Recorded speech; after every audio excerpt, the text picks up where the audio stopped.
اور اگر رمضان کا مہینہ تو پورا معافی کا مہینہ ہے کہ دوزخ کے دروازے بند ہو جاتے ہیں، جنت کے دروازے کھول دیے جاتے ہیں، شیطان قید. آپ دیکھتے نہیں نمازی کیوں بڑھ جاتے ہیں رمضان شریف میں؟ کہ وہ نامراد قید ہو جاتے. تو کسی کو زنجیروں میں باندھا ہو وہ چل تو نہیں سکتا، چھوڑ دو زنجیریں تو چل پڑے گا. تو اللہ تعالی ہم سب کی حفاظت فرمائے. کوئی دعویٰ نہ کرے، لیکن جو تھوڑا سا غفلت میں ہوتا ہے تو ایمان کمزور ہوتا ہے، انہوں تو شیطان بن کے جامع بھی نہیں دیتے. جمعے جاواں گے، جمعے کئی جمعہ بھی نہیں پڑھتے، عید تے جاواں گے کوئی عید بھی نہیں پڑھتے. یہیں یہ ایک نگینہ سینما کے مالک نے بیان کروایا تھا اور اس نے بعد میں اس سینما کو گرا دیا. آج کل وہ کینیڈا میں ہوتا ہے. تو وہ سینمے کا جو تھا نا مینیجر، وہ میرے پاس آیا، کہا مولانا آج میں پہلی نماز پڑھی ہے. وہاں ہم نے مغرب کی نماز پڑھی، اس کے بعد بیان ہوا. بیان کے بعد وہ اتنا ہنگامہ ہوا کہ رش بہت تھا، وہاں نماز پڑھی نہیں جا سکے. ہم نے کہنے لگا میں چل رہا تھا میرے ساتھ ساتھ، مولانا آج میں پہلی نماز پڑھی. میں نے کہا کیا مطلب؟ کہا جی یہی کہ آج زندگی دی پہلی نماز پڑھی. ہوگا راؤنڈ اباؤٹ 40-45 سال کا. میں کہا پہلی نماز؟ ہاں جی پہلی نماز. جمعہ پڑھے؟ نہیں کدی نہیں. عید؟ نہیں کدی نہیں. آج پہلی نماز تھوڑے پیچھے پڑھی. شیطان جب قید ہوتا ہے تو زنجیریں کھل جاتی ہیں تو نمازی بڑھنا شروع ہو جاتی ہے. اس کے بعد جو گھٹتے ہیں نا تو شیطان کی وجہ سے نہیں، اپنی عادت اور سستی کی وجہ سے. پہلے 2-3 دن بڑا جوش ہوتا ہے، پھر اس کے بعد گھٹتے ادھے کو پھر نکل جاندے ہیں، ادھے رہ جاندے ہیں. تو تراویح میں بھی پہلے پوری مسجد بھرے گی، پھر ایک صف جائے گی، پھر دوسری جائے گی، پھر تیسری جائے گی. تو بھائیو یہ رمضان آ رہا ہے، دیکھو میں ہاتھ جوڑتا ہوں، نماز 5 وقت سارا سال فرض ہے، لیکن روزے کی برکت سے کیا ہوتا ہے؟ شیطان قید ہو جاتا ہے تو وہ سارے بھاگے بھاگے آ رہے ہوتے ہیں. اللہ سے مانگ لو اس رمضان میں کہ یا اللہ ایسی توفیق دے کہ موت تک نماز نہ چھوٹے. رمضان میں بہت سے لوگ رشوت لینا چھوڑ دیتے ہیں کہ نہیں جی ہوں رمضان شریف آ گیا. رمضان شریف بھی تو آیا ہے، لیکن اصل میں شیطان قید ہوا ہے تو اب کہہ رہا نہیں ہوں رشوت نہیں لینی، مہینے بعد لواں گے. ڈنڈی مارنے والا کہتا ہے نہیں صحیح تولنا ہے، پھر رمضان تو بعد کٹھی کسر کر لواں گے. وہ کیا وجہ ہے پیچھے؟ ایک تو رمضان کی برکات ہیں، اور ایک شیطان کا قید ہونا ہے، اور ایک جنت کے دروازوں کا کھل جانا، دوزخ کے دروازوں کا بند ہونا، اللہ کے عرش کا پہلے آسمان پہ مستقل ڈیرا ڈال دینا، اور پھر اعلان کرنا ہے کوئی بخشش آنے والا ہے، کوئی معافی مانگنے والا ہے، کوئی توبہ کرنے والا ہے، کوئی جنت مانگنے والا ہے، کوئی دنیا مانگنے والا، آؤ مانگو. اور ایک فرشتہ اعلان کرتا ہے اے بھلائی کے چاہنے والے شاباش آگے بڑھ، اور دوسرا فرشتہ اعلان کرتا ہے اے برائی کے کرنے والے بس کر اور واپس آ جا، بس کر اور واپس آ جا. رمضان کا مطلب ہے جل جانا، رمضان کے لفظ کا مطلب ہے جل جانا. جلنے کا مطلب کیوں ہے اس میں؟ کہ رمضان میں اللہ سارے گناہوں سے اپنے بندوں کو پاک کر دیتا ہے اور ان کے گناہوں کو جلا دیتا ہے، جس سے وہ پاک ہو کر سونا آگ میں جل کے خالص ہو کے باہر آتا ہے. روزہ رکھنے والا بھوک کی آگ میں جل کے خالص ہو کے باہر آ جاتا ہے، اللہ اس کے سارے گناہ معاف فرماتا ہے. جان نال سنیں، سب سے اعلیٰ درجے کا مسلمان. میرے نبی کا جواب، جو سارا دن مصلی پہ بیٹھا رہے، جو ہر سال حج عمرہ کرے، جو مسجد سے نہ نکلے، جو رات کو قرآن پڑھے، دن میں روزے رکھے. نہیں، سنو غور سے سنو. من سلم المسلمون لسانہ ویدہ، سب سے اعلیٰ درجے کا مسلمان فیصلہ بات کا وہ ہے جو اپنے مسلمانوں کو تکلیف نہ پہنچائے، جو ہاتھ اور زبان سے کسی کو تکلیف نہ پہنچائے، وہ سب سے اعلیٰ درجے کا مسلمان. کیا بات. میرے نبی سے ایک صحابی نے پوچھا یا رسول اللہ، ہمارے محلے میں ایک خاتون رہتی ہے، رات کو تہجد پڑھتی ہے، دن میں روزے رکھتی ہے، پر اس کی زبان بہت سخت ہے، بہت بےزتی کرتی۔ ہم نے کہا جہنم میں جائے گی۔ کہا جی ایک خاتون ہے جو نہ نفلی روزہ، لیکن اس کی زبان کا بول بڑا میٹھا ہے، کہا وہ جنت میں جائے گی۔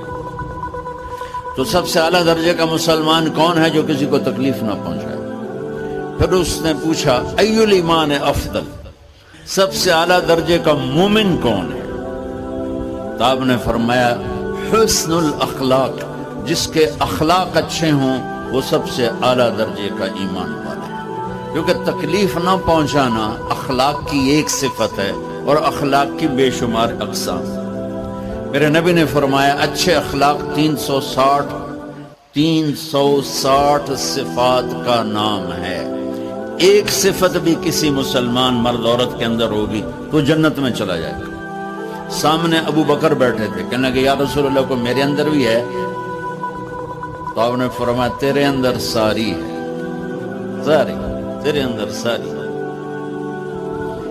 تو ابتدا بھی بتا دی، انتہا بھی بتا دی، اور عبادت بھی مسلمان کو اخلاق تک پہنچاتی ہے۔ اب سنو قرآن سے، اللہ تعالیٰ انسان کسے کہتا ہے؟ ایمان والوں۔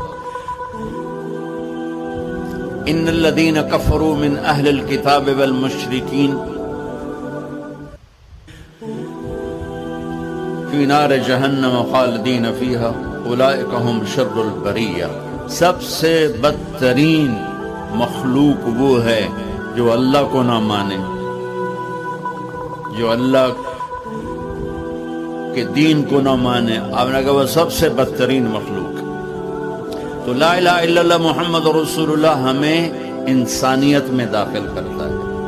انسان ہے ہی وہ جو لا الہ الا اللہ محمد رسول اللہ کا کلمہ پڑھتا ہے میرے رب کے نزدیک۔ نماز کیا ہے؟ نماز کیا ہے؟ بول بھائی ہاں۔ میرا اللہ کہتا ہے ان الصلاۃ تنہا، اب بھائی نہیں چل رہا،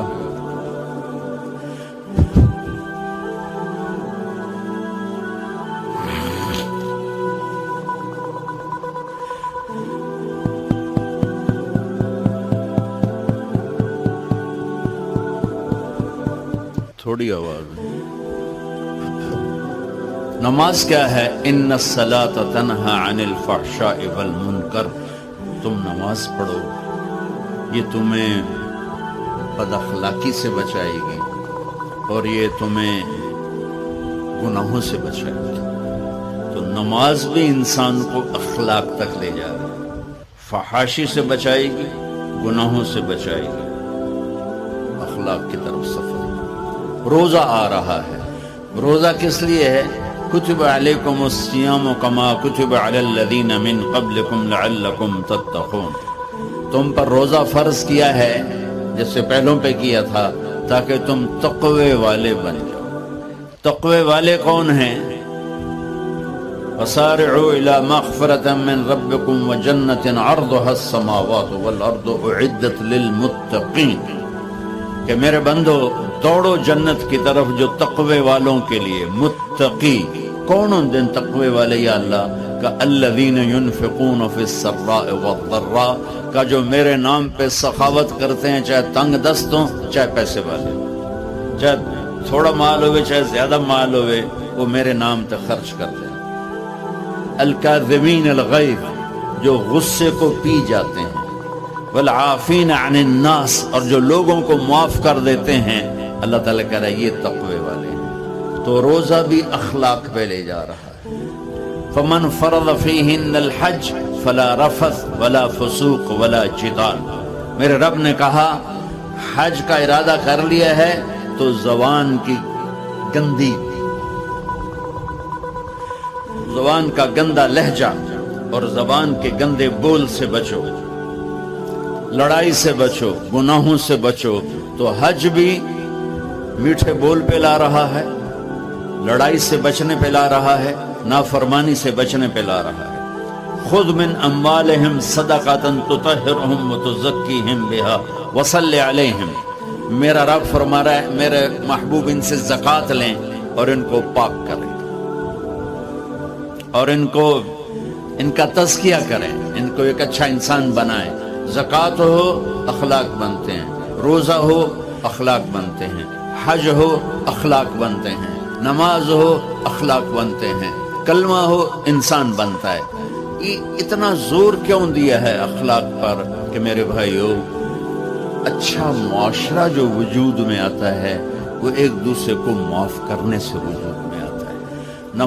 مسجد نماز کے لیے ہے، اور نماز ایک انفرادی عمل ہے جو کر کے میں گھر چلا جاتا ہوں، دفتر چلا جاتا ہوں، پڑھوں نہ پڑھوں، نہ پڑھنے کا گناہ مجھ پر، پڑھنے کی نیکی مجھ پر۔ لیکن اگر میرے اخلاق برے ہیں، روزہ میری چیز ہے، رکھوں اجر، نہیں رکھوں پکڑ، زکوٰۃ دے دوں اجر نہ دوں پکڑ، حج کر لوں اجر نہ کروں پکڑ۔ صرف میری ذات سے کے گرد ہے نماز بھی، روزہ بھی، حج بھی، زکوٰۃ بھی۔ لیکن برے اخلاق جتنا معاشرے میں میرا اثر ہے وہاں سب تباہی پھیلا دیتی، اور اچھے اخلاق جتنا معاشرے میں میرا اثر ہے وہاں خوبصورتی کو پھیلا دیتی۔ عبادت چھپ جاتی ہے۔ میں نے فجر پڑھی ہے کہ نہیں پڑھی آپ کو پتہ ہے؟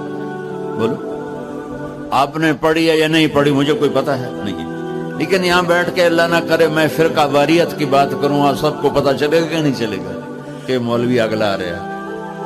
اور یہاں بیٹھ کے میں محبت کی بات کروں تو آپ کو پتہ چلے گا کہ نہیں چلے گا کہ یہ محمد مصطفیٰ صلی اللہ علیہ وسلم والے اخلاق بتا رہا ہے؟ تو اخلاق چھپتے نہیں، برے ہوں یا اچھے ہوں ظاہر ہوتے ہیں۔ اور سب سے زیادہ اس آدمی کا خاندان، جس آدمی کو بدتمیزی کی عادت ہے، وہ بیوی کے دل کو برباد کر دے گا، ماں باپ کے دل کو برباد کر دے گا، اولاد کو برباد کر دے گا، دوستوں کو، نوکروں کو برباد کر دے گا۔ اس کے نوکر سامنے کہیں گے میاں صاحب، شیخ صاحب، سیٹھ صاحب، خان صاحب، اتھے جا کے گالی کڈن گے۔ اور جس کے اخلاق اچھے ہوتے ہیں وہ اپنے گھر کو خوبصورت بنا دیتا ہے، رشتوں کو خوبصورت بنا دیتا ہے، ملازموں کو خوبصورت بنا دیتا ہے، اپنے کاروبار کو، اپنی زندگی کو، ہر پہلو اس کا خوبصورت ہو جاتا ہے۔ اچھے اخلاق لباس کی طرح ہے جو میرا ہر عیب چھپا لیتے ہیں، اور برے اخلاق ننگے آدمی کی طرح ہے جس کا ہر عیب سامنے آ جاتا ہے۔ اور اللہ کی رحمت اتنی طاقتور ہے کہ میرا رب فرماتا ہے، یہ تو میں نے 5 غلطیاں بتائی ہیں، لیکن میرا رب فرماتا ہے میرا بندہ میں تجھے عمر بھی دیتا ہوں، طاقت بھی دیتا ہوں، تو اتنے گناہ کر کے زمین فیصل آباد کی سے اٹھا کر آسمان کی چھت کو لگا دے، ساری دنیا گناہگار ہو جائے نا تو آسمان کیا چاند تک بھی گناہ نہیں جا سکتے۔ اور میرا اللہ کہہ رہا ہے ایک مرد عورت اتنے گناہ کرے کہ آسمان کی چھت کو لگا دے، پھر صرف ایک دفعہ مجھے کہے یا اللہ معاف کر، تو میں سارے ہی معاف کر دوں۔ تو بھائیو، یہ رات بھی معافی مانگنے کی ہے۔ تو میرے عزیز، و رمضان شریف آ رہا ہے، اپنے دل کو کینہ سے صاف کرو، بغض سے صاف کرو، نفرت سے صاف کرو، کسی سے لڑے ہوئے ہو اللہ کے واسطے صلح کر لو۔ یہ لڑنے کی جگہ نہیں ہے، محبت کر کے جاؤ تو اللہ بڑے اونچے عالی درجات نصیب فرمائے گا۔ اور اللہ تعالیٰ موقع دے تو رمضان میں 3 دن تبلیغ میں اللہ کے راستے میں ضرور لگا لینا۔ تو سارے